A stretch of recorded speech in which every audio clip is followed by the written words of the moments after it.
The sensor array beeped 3 times before Navigator Pira noticed the anomaly. She had been watching the empty darkness of space for 6 hours, her feathered crest drooping with boredom.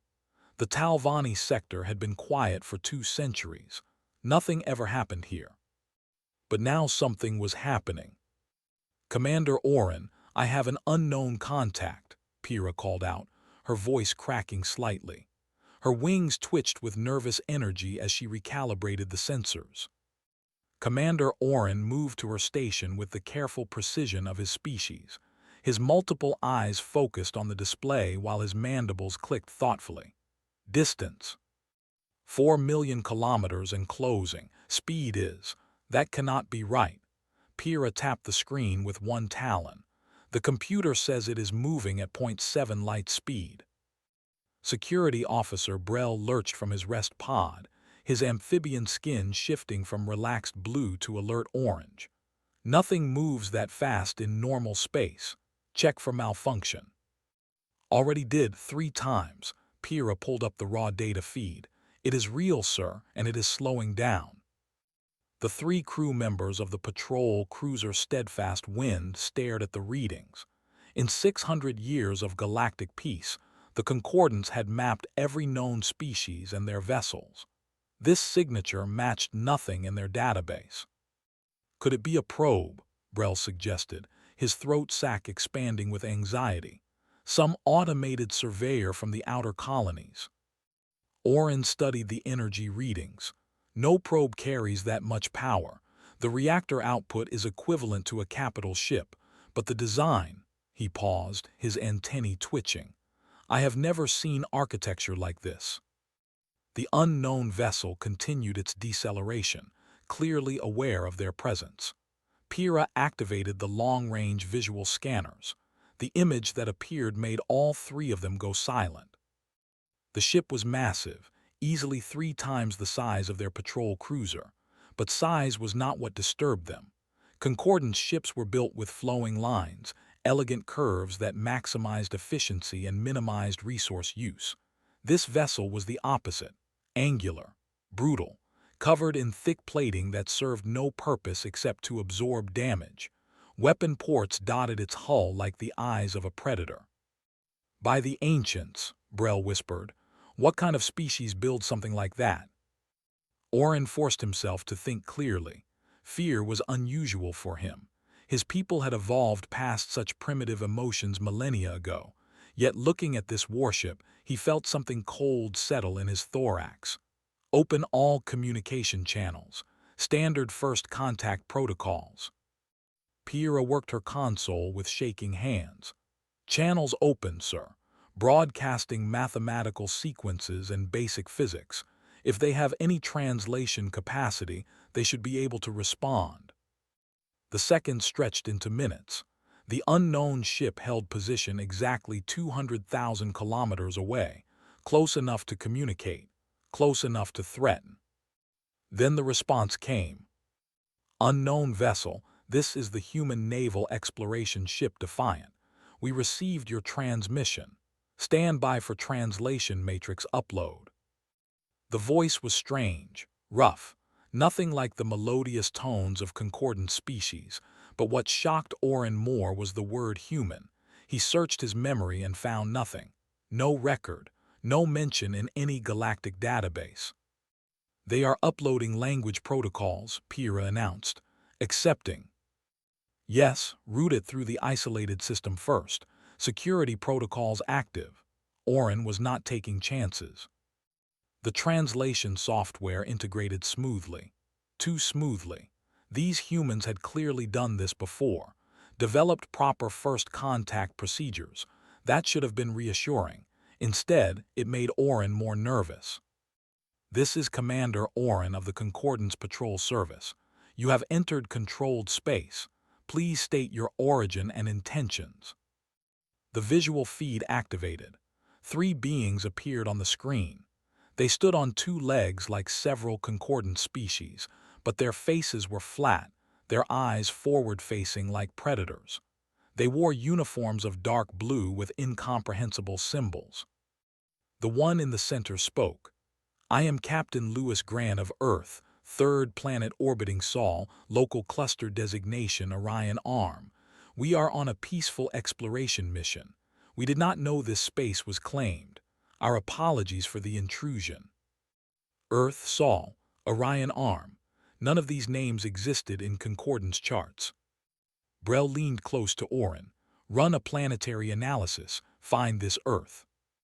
While Pyrrha worked, Orin studied the humans more carefully.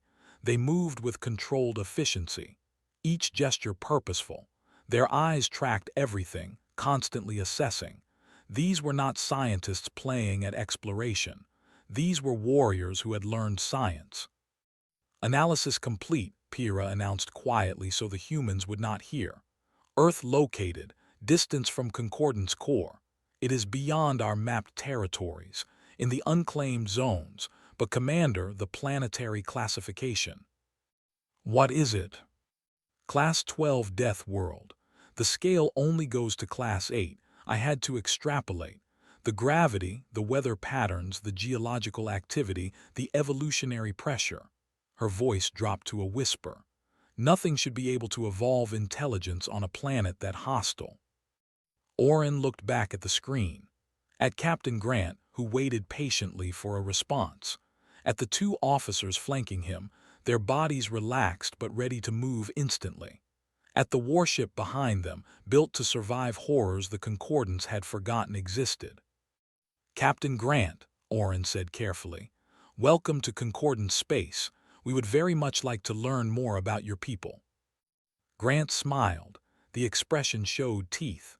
The feeling is mutual, Commander. We have been searching for others among the stars for a long time. We had almost given up hope. Behind Grant, Orin could see more of the ship's interior. Crew members moved in organized patterns. Screens displayed tactical information. Everything spoke of readiness, preparation, expectation of danger. The Concordance had known peace for 6 centuries. These humans clearly had not. Perhaps we could arrange a formal meeting, Grant suggested. Face to face. We find direct contact builds understanding better than transmissions. Every instinct told Orin to refuse, to call for backup, to maintain distance from these dangerous strangers. But the Concordance was built on principles of peace and cooperation. First contact was sacred. Turning away now would violate everything his civilization believed. Agreed. You may dock with our ship. We will prepare suitable accommodations. After the transmission ended, Brell turned to him with wide eyes. Are you certain about this? Orin watched the massive human warship begin its approach, moving with impossible grace for something so large. No, but we cannot let fear dictate our actions. That is what separates us from our primitive past. Yet as the Defiant drew closer, blotting out the stars, Orin could not shake one terrible thought. What if their primitive past was exactly what the galaxy needed? The airlock hissed open with a sound that made Pyrrha's feathers stand on end. She stood behind Commander Orin and Security Officer Brell, trying to appear calm, trying not to think about the weapons analysis Brell had completed an hour ago. The human ship carried enough firepower to crack a planet.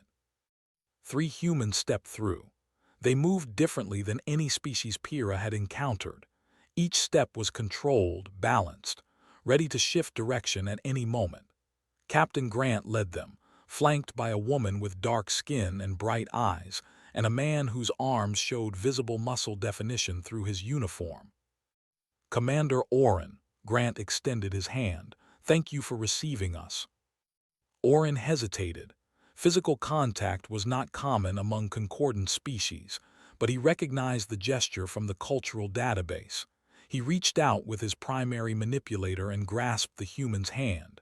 The grip was firm, warm, slightly too strong. This is Lieutenant Amy Ford, my communications officer, and Chief Engineer Ramos. Grant gestured to his companions. They are here to facilitate technical and cultural exchange. Ford smiled warmly. We are honored to meet you, truly. We have dreamed of this day for generations. Something in her voice made Pyrrha relax slightly. The emotion was genuine. These humans wanted peace. They were not here to conquer. But Brel was not convinced. Your vessel is heavily armed for an exploration ship. Ramos nodded without shame. Space is dangerous. We learned that early in our expansion. There are things out there that do not respond to diplomacy. Such as, Orin asked carefully. Pirates, scavengers, automated defense systems left over from dead civilizations. Grant's expression darkened. And sometimes, worse things. We once encountered a species that viewed all other life as resources to be harvested. We barely survived that encounter. It taught us an important lesson. What lesson? Pyrrha could not help asking. Hope for the best, prepare for the worst. Grant looked around the patrol cruiser. Your ship is beautiful, efficient, but it has no armor, no redundant systems, no defensive weapons. We have not needed such things for 600 years, Orin said stiffly. Ford stepped forward. That is amazing, truly. 600 years of peace. We cannot imagine such a thing. Humanity has been fighting since we first learned to use tools. Fighting each other, Brel's throat sac pulsed with alarm. Yes, Ramos did not look away. We had countless wars, killed millions of our own kind over territory, resources, beliefs. We nearly destroyed ourselves several times. The three Concordance crew members exchanged horrified glances. Orin had read about such things in ancient historical records. Before the Concordance formed, some species had engaged in limited conflicts, but nothing like what these humans described. How did you survive? Pyrrha asked quietly. Grant's expression softened. We learned, eventually. We realized that our differences made us stronger, not weaker, that cooperation achieved more than conflict, but the lessons came hard, written in blood.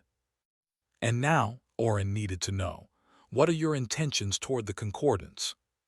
Partnership, Ford spoke quickly, earnestly. We want to share knowledge, learn from you as you learn from us, trade, explore together. We have so many questions about the galaxy. Brel was not satisfied. Your weapons suggest you are prepared for conquest. The three humans looked at each other. Something passed between them, a shared understanding. Then Grant spoke carefully. Let me show you something. He pulled out a small device. A holographic image appeared showing a blue and green planet. This is Earth, our home. It has killed us in countless ways, storms that level cities, earthquakes that swallow towns, diseases that wiped out millions, predators that hunted us. We are tough because we had to be. We are prepared because anything less meant extinction. The image changed.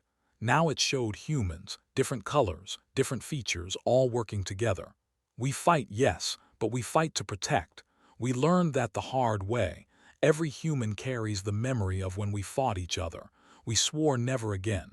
Now we only raise our weapons to defend the innocent.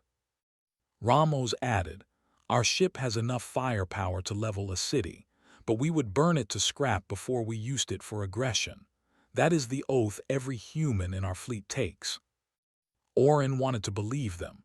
Everything in their body language, their tone, suggested honesty, but he had to ask the hard question. What if the Concordance sees you as a threat? What if we demand you leave this sector of space? Grant met his eyes. Then we leave. We want friends, not enemies, though it would sadden us deeply to be rejected. The sincerity was unmistakable. Pyrrha felt tears forming in her eyes. These violent, dangerous creatures wanted nothing more than acceptance. Ford moved to a viewport. Tell us about the Concordance. How did 47 species achieve such lasting peace? For the next hour, Orin explained. The Concordance had formed after a series of minor conflicts. Species had realized cooperation benefited everyone. Trade, knowledge exchange, mutual protection. Over centuries, the bonds had strengthened. War became unthinkable. The humans listened with intense focus. They asked questions about governance, conflict resolution, resource distribution. They took notes. They absorbed everything. Ramos looked troubled. It sounds perfect, but what happens when someone threatens this peace? What if a hostile force arrives? We negotiate, Oren said simply. Find common ground. Every species has needs. We help them meet those needs peacefully. And if they refuse negotiation, Grant pressed. Oren hesitated. The truth was, no one had refused in living memory. The possibility seemed remote. Brell understood what Grant was implying. You think we are unprepared. I think you are blessed, Ford said gently. You have achieved something we still struggle toward, but blessing can become vulnerability if you are not careful. An alarm cut through the conversation. Pyrrha rushed to a console. Her feathers went flat with fear. Commander, we are receiving a distress signal. Haven Station. They are under attack. Attack? Oren could barely process the word. That is impossible. There has not been a military action in this sector for 200 years. The message played, screams, weapons fire, a desperate voice. This is Haven Station. Unknown ships are firing on us. Civilian colony, no defenses. They are demanding tribute or they will destroy the habitat modules. Please, anyone, help us. The transmission cut to static. Brell checked the tactical display. 6 hostile vessels. They appeared from nowhere. Haven Station has 3,000 civilians. Admiral Tusk's fleet is 4 days away. Oren felt his limbs go numb. 3,000 lives. No help, no weapons, no way to fight back. Grant's voice cut through his despair. How far? What? Oren turned. How far is Haven Station from here?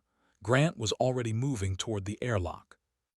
12 hours at maximum speed, but we have no weapons, nothing that could stop 6 warships.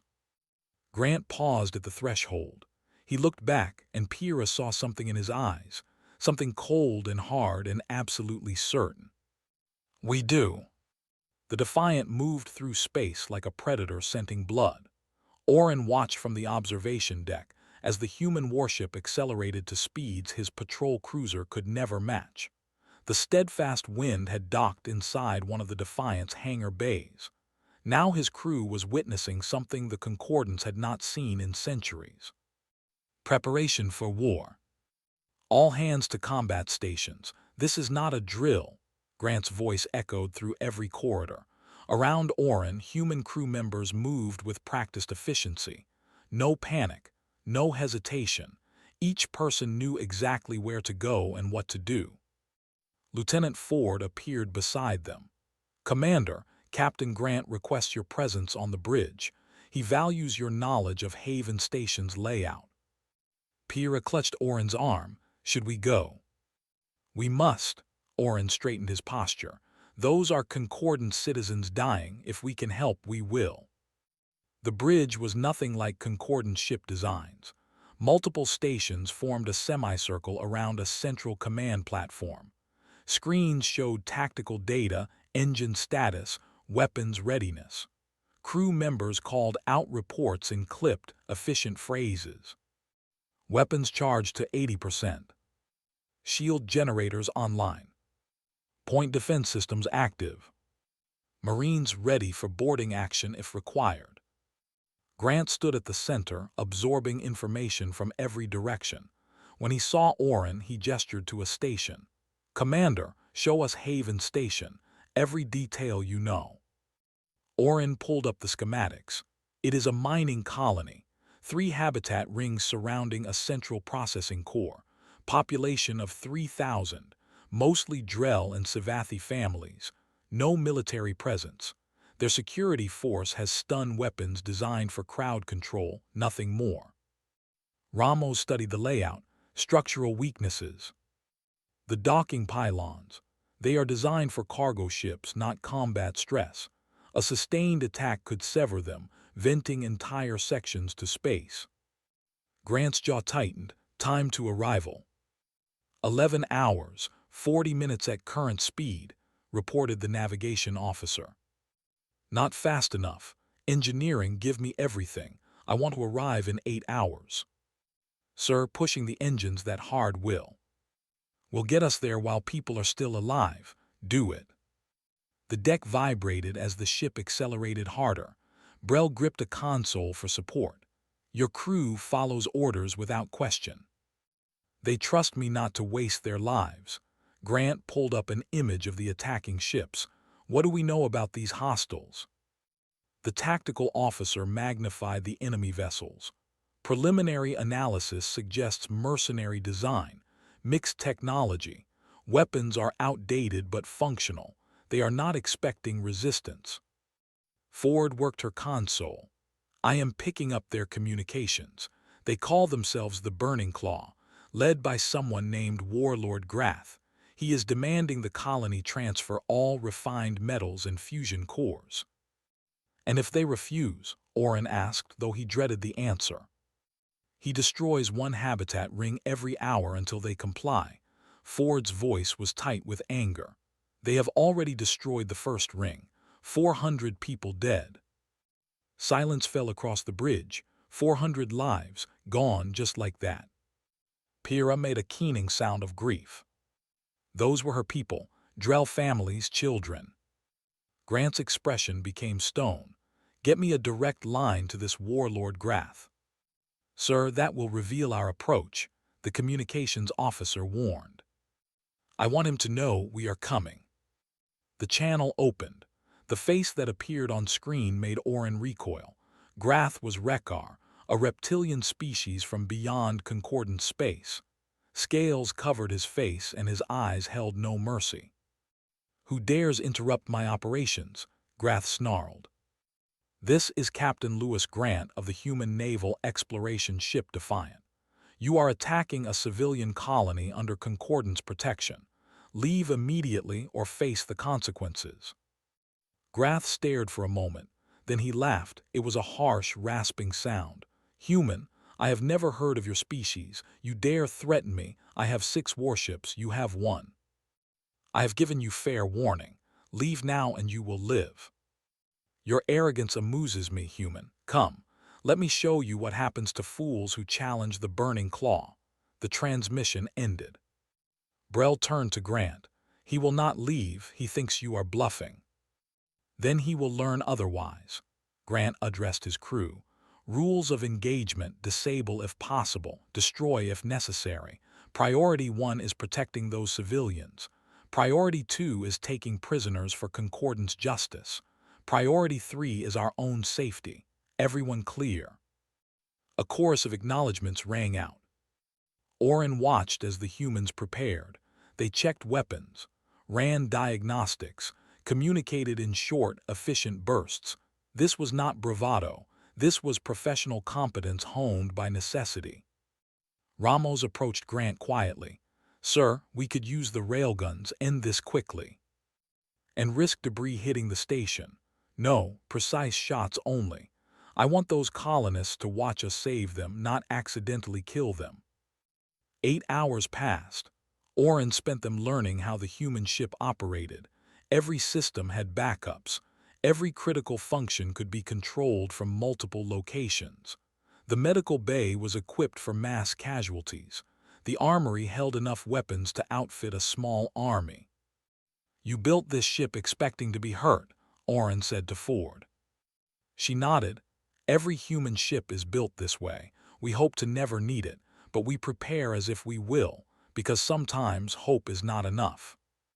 Finally, they emerged from faster-than-light travel at the edge of Haven Station's system. The scene before them was devastating. One habitat ring was simply gone. Debris floated where hundreds had lived.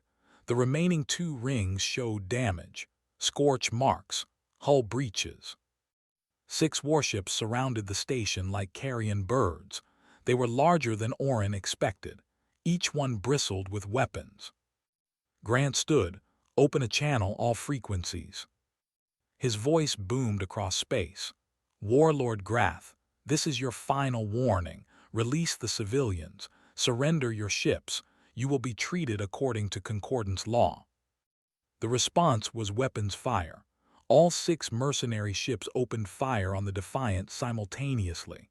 Plasma bolts and missiles streaked through space. Orin braced for impact, for death, for the end. The Defiant's point defense systems came alive. Automated turrets tracked and destroyed incoming missiles with impossible precision. Energy shields flared as plasma bolts struck, but held firm. The ship did not even shake. Grant's voice was cold. They chose this, weapons-free, protect that station. What happened next would be spoken of in whispers across the galaxy for generations to come. The humans showed the Concordance what true warriors looked like. The Defiant did not fight like any ship Orin had ever imagined. It moved like a living thing, rolling to present armored sections to incoming fire while its own weapons spat destruction with surgical precision. "Target their engines, not their life support," Grant commanded. "I want prisoners, not corpses." The first mercenary ship learned too late what it meant to face human engineering. A lance of coherent energy punched through its shields, melted its port engine, and left it spinning helplessly. 40 seconds had passed since the battle began. "Target 2 locked. Firing," announced the weapons officer. Another mercenary vessel tried to flee. Missiles from the Defiant streaked after it, ignoring every countermeasure. They impacted precisely on the engine nacelles, crippling the ship without destroying it. Warlord Grath's voice screamed across all channels.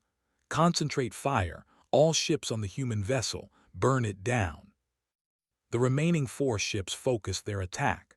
The combined firepower could have destroyed 3 Concordance cruisers. Plasma scorched the Defiant's hull. Missiles hammered its shields. The sustained barrage would have reduced most ships to debris. The Defiant kept fighting.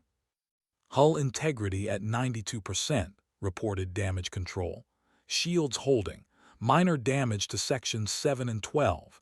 Repair crews responding." Pyrrha could not believe what she was seeing.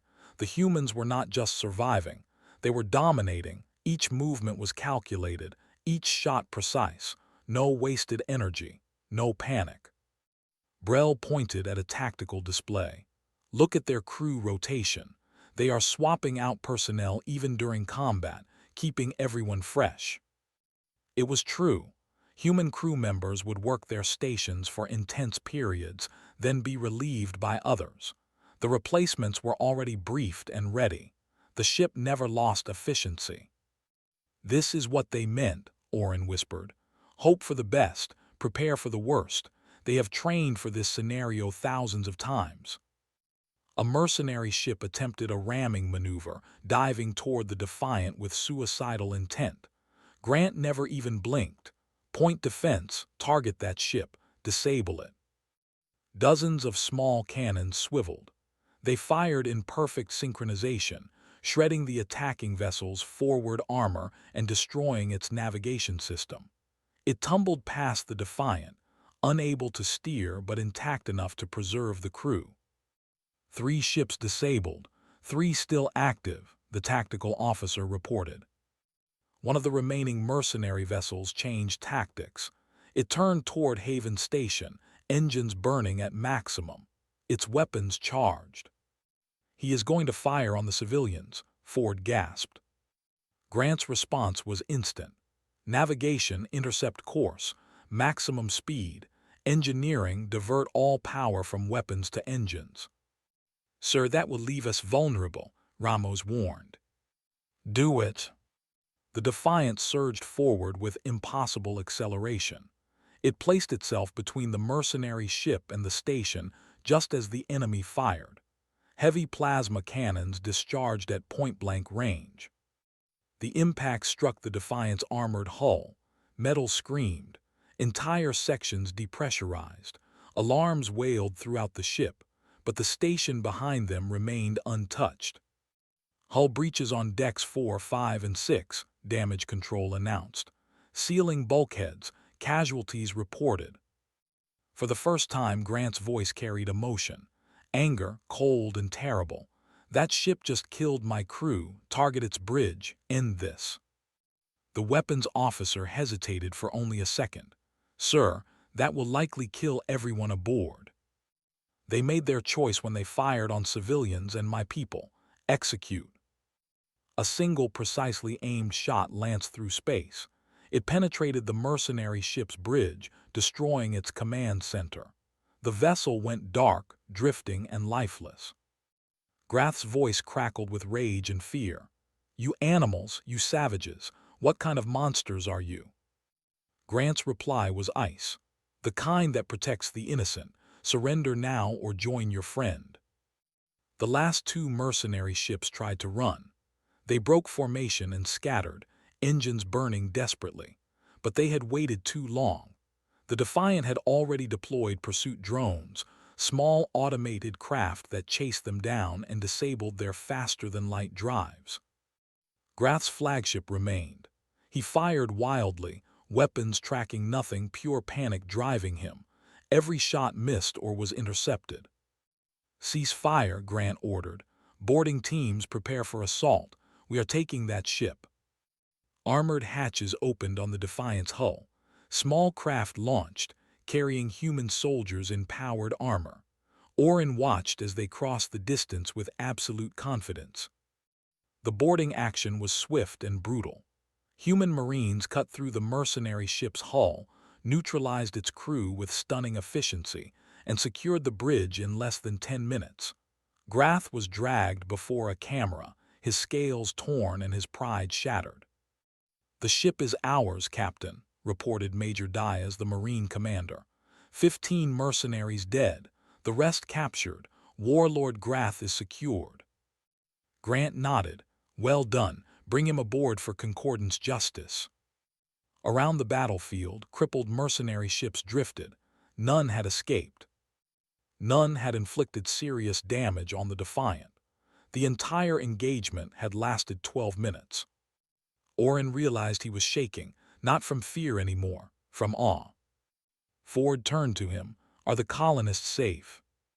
Let me check." Orin opened a channel to Haven Station. The response came immediately. Hundreds of voices, crying, cheering, thanking the humans who had saved them. Grant listened to the gratitude with a tired expression. "Get medical teams to that station. Anyone injured gets treatment. And someone find those 400 we could not save. They deserve proper burial rites." His tone carried such weight, such grief for people he had never met, people from species he had learned about only hours ago. The celebration on Haven Station continued, but on the Defiant's bridge, silence fell. The crew worked to repair damage and tend to their wounded. 3 humans had died when the mercenary shot struck them. 17 more were injured. Brell approached Grant carefully. "You fought 6 ships and won. You saved thousands of lives. Your people should be celebrating." Grant looked at the names of the dead scrolling across his console. "We lost crew members. That is never a victory. It is just necessary." He straightened, pushing aside his grief. "But they did not die for nothing. That matters." Orin understood then. These humans carried their capacity for violence like a burden. They used it only when they must, and they mourned every time they did. Pyrrha watched as human medical teams shuttled to Haven Station. They moved with the same efficiency they had shown in battle, but now it was directed at healing, saving, protecting. "They are not monsters," she said softly.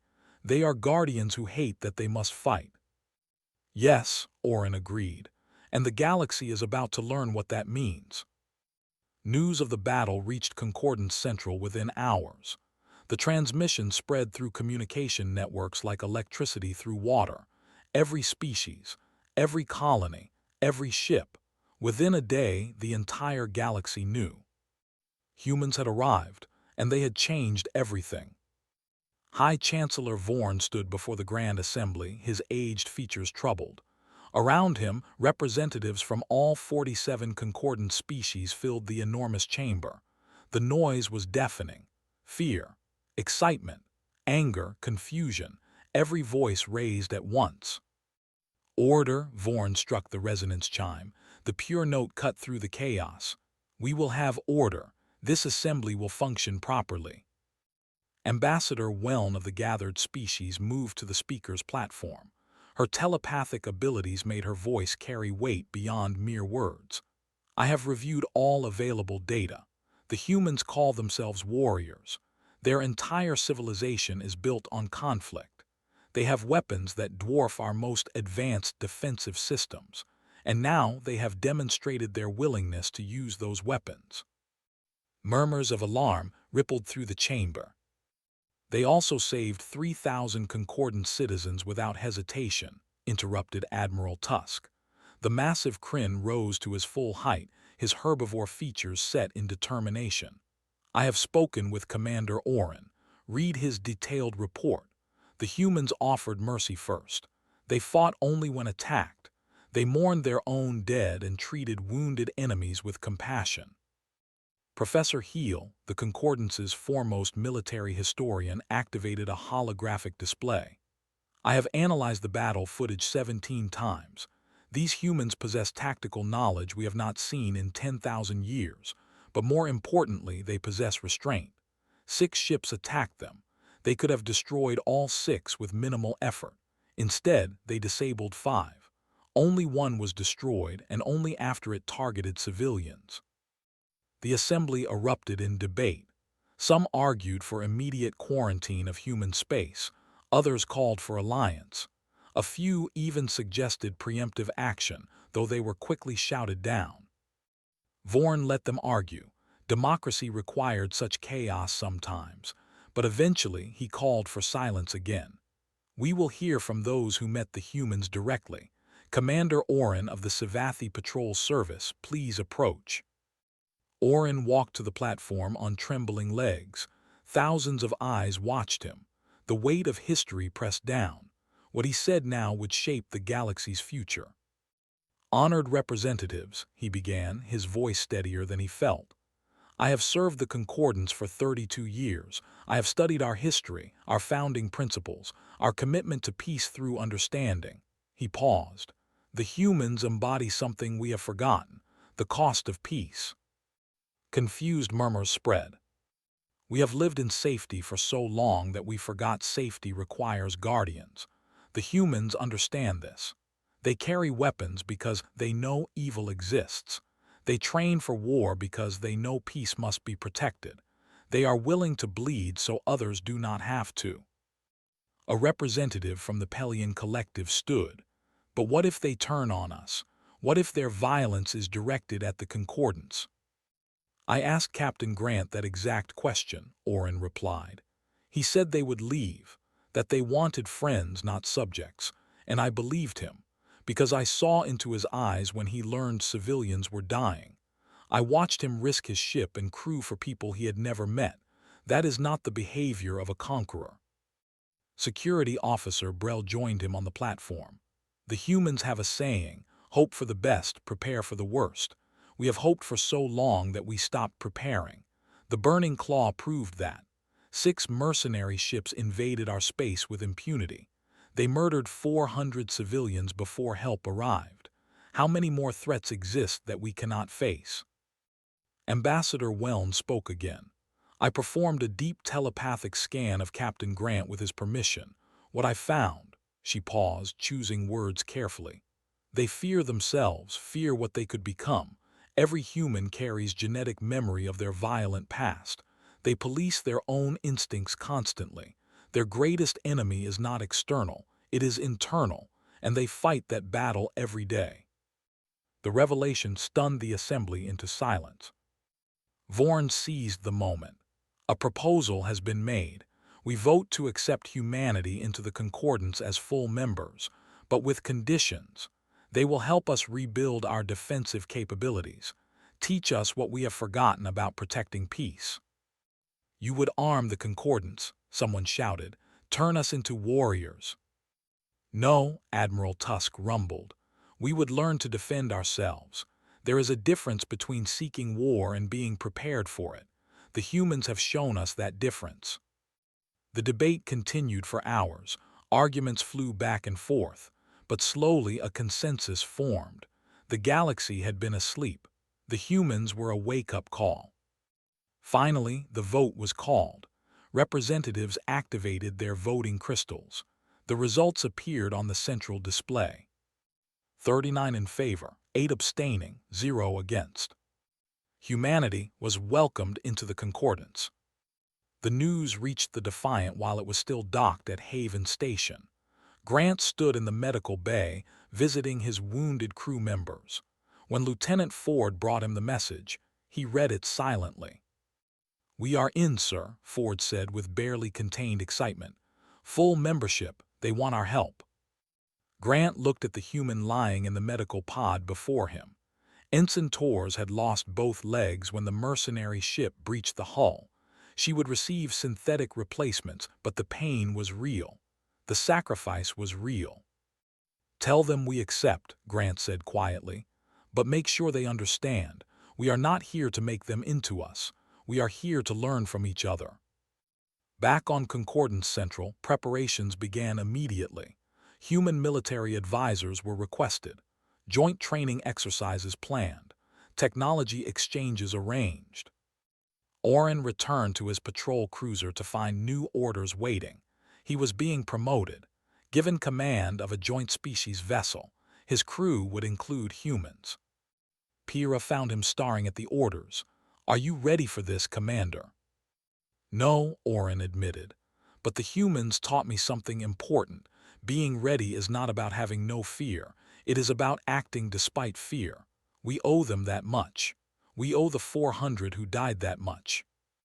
Across the galaxy, other species began to change.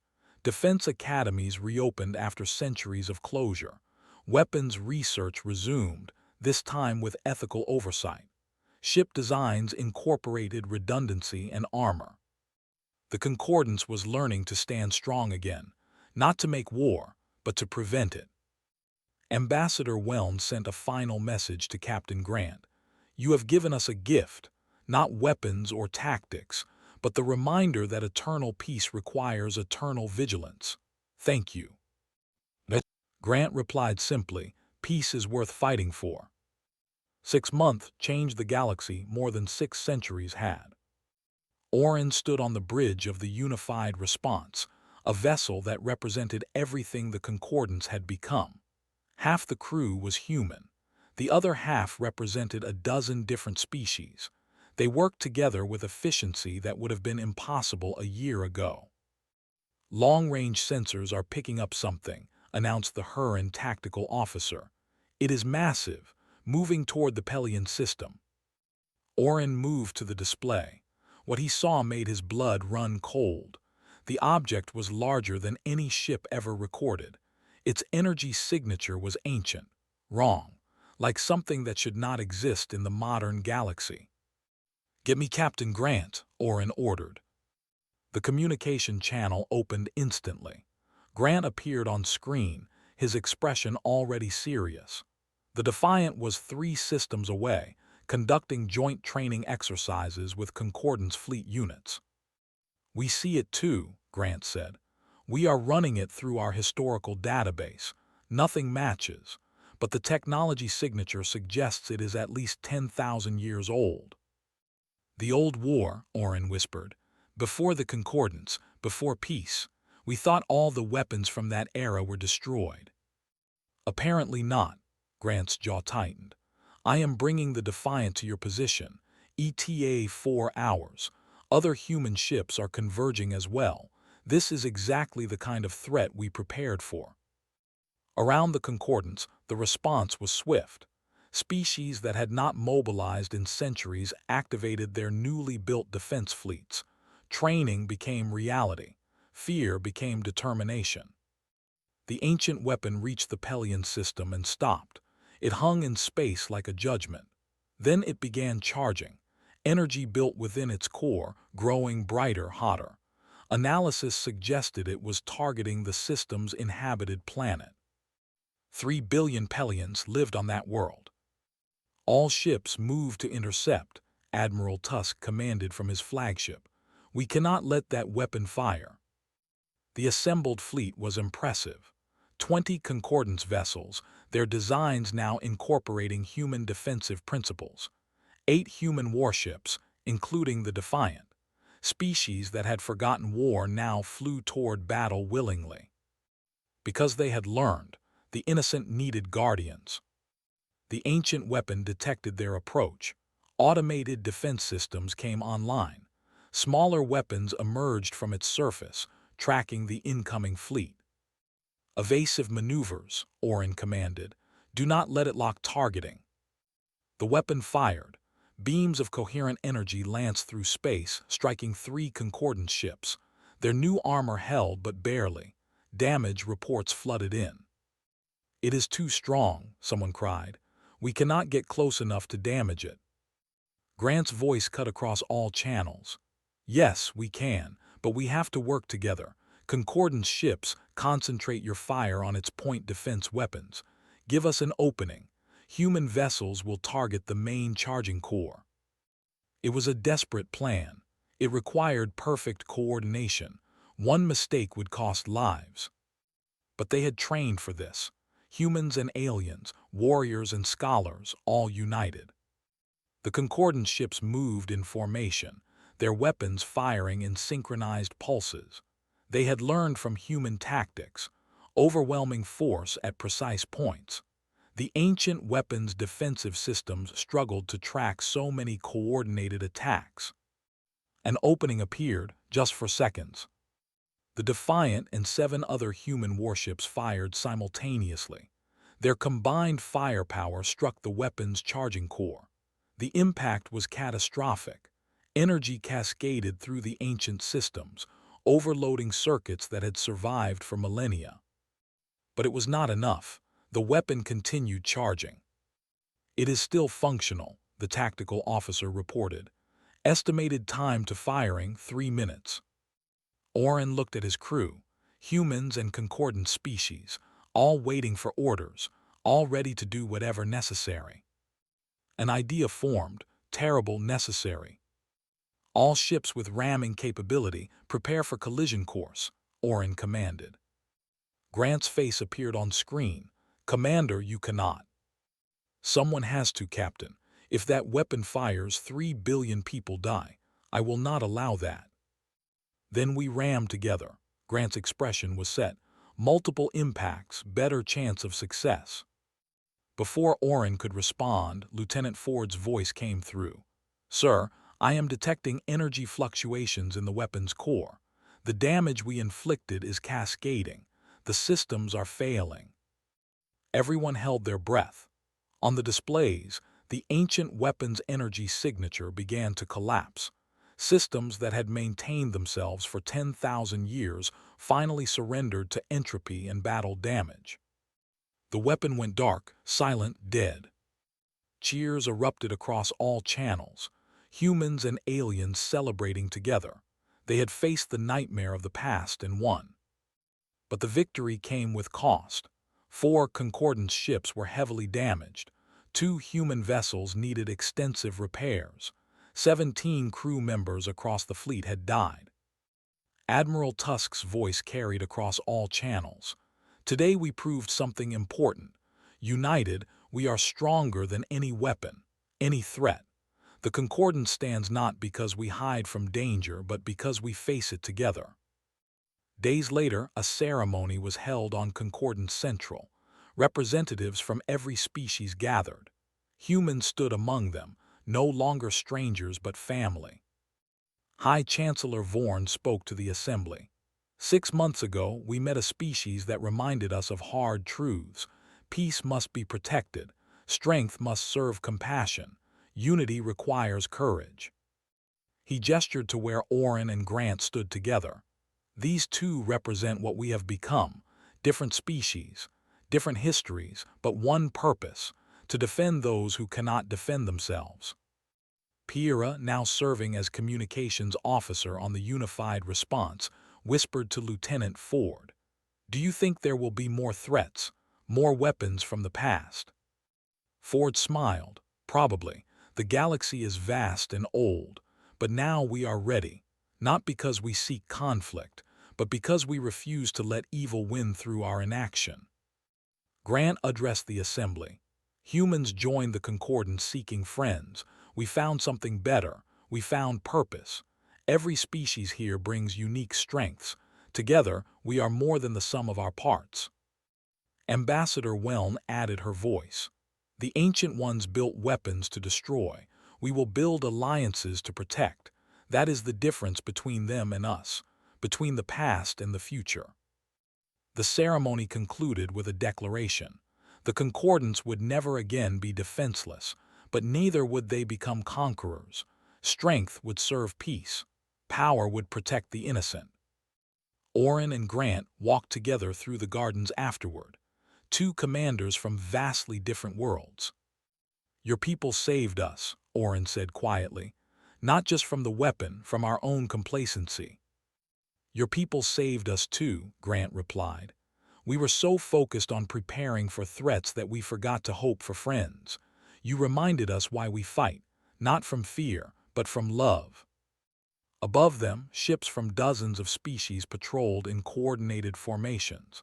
The galaxy had awakened, and it would never sleep so soundly again.